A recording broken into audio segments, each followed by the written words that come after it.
Like it or not, fragrance is vividly evocative. In a sense of selecting a perfume, it's not just choosing a scent, you're also choosing how people will remember you. Hello beautiful people, this is your flight attendant Graecy and welcome aboard to my channel. For today's vlog, we're going to be talking about fragrance or scent. We'll be talking about perfume. But before I show you my collection of niche, or I would say my top favorite perfumes now, I think it's just right for us to talk about the difference between eau de parfum and eau de toilette. So if you guys are interested, just keep on watching. But before that, if you're new to my channel, please don't forget to click like and subscribe and hit the notification bell button so you'll get notified for every new video just like this one.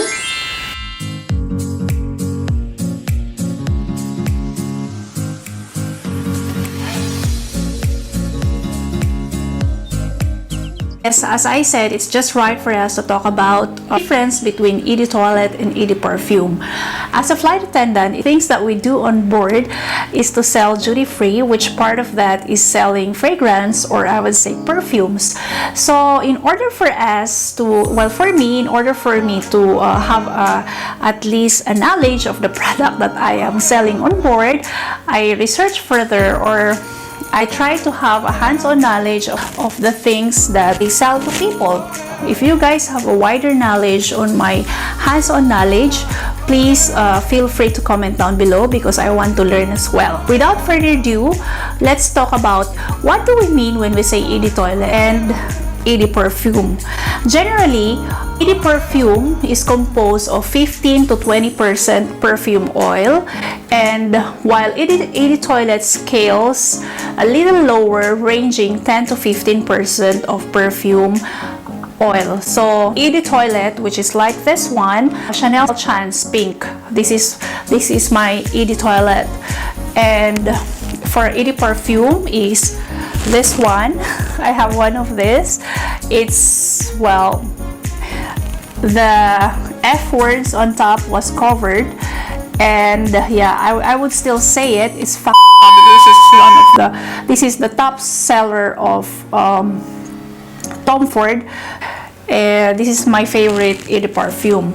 Well, I don't want to be biased because Tom Ford is my favorite brand among makeup and perfume, but so far for me this is wow, or literally eau de parfum is stronger and lasts longer than eau de toilette.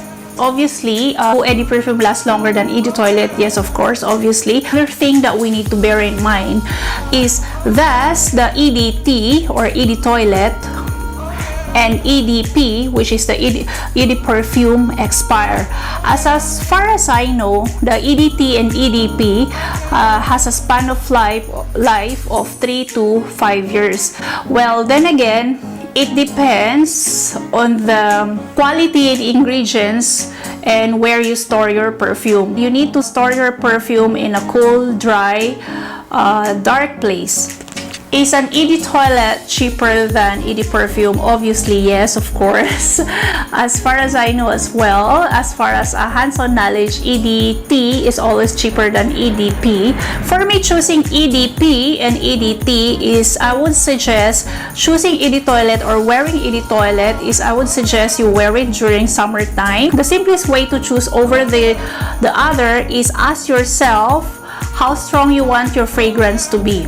If you're confident enough to wear a bolder and stronger perfume, then I would suggest go for EDP, which is the eau de parfum.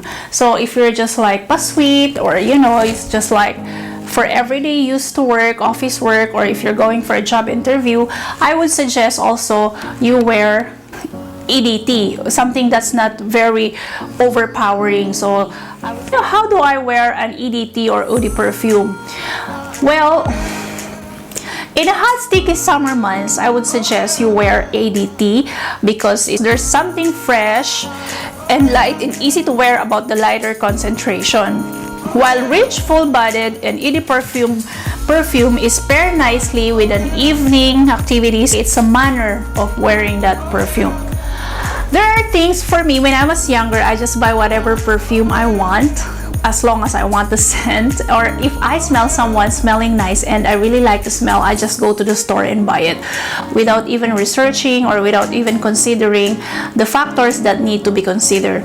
But now that I've grown older, or I would say wiser, is I already take note on the things that I should be bearing in mind when buying a perfume or buying a fragrance. So first to consider for me is, I would say, the main accords. When we say the main accords, is like the main ingredients of the perfume. So I would consider if one of the main accords in that perfume is gonna cause me an irritation, so I need to check if I have an allergy of that certain ingredients of the perfume.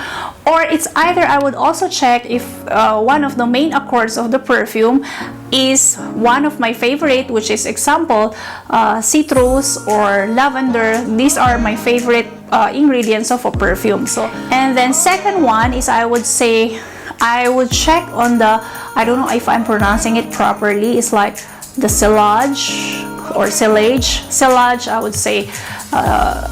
That's how I'm gonna pronounce it. Well, correct me or comment down below if what's the proper pronunciation, if it's silage or silage. Anyway, one thing to consider for me is the silage, or how intense or how fast it will be noticed, or how fast will it leave the trail to a certain room once you put on that perfume. So that's one thing for me to be considered, is the silage of the perfume. And another one is, if you are practical, you would consider if the perfume is for women only, or for men only, or for unisex.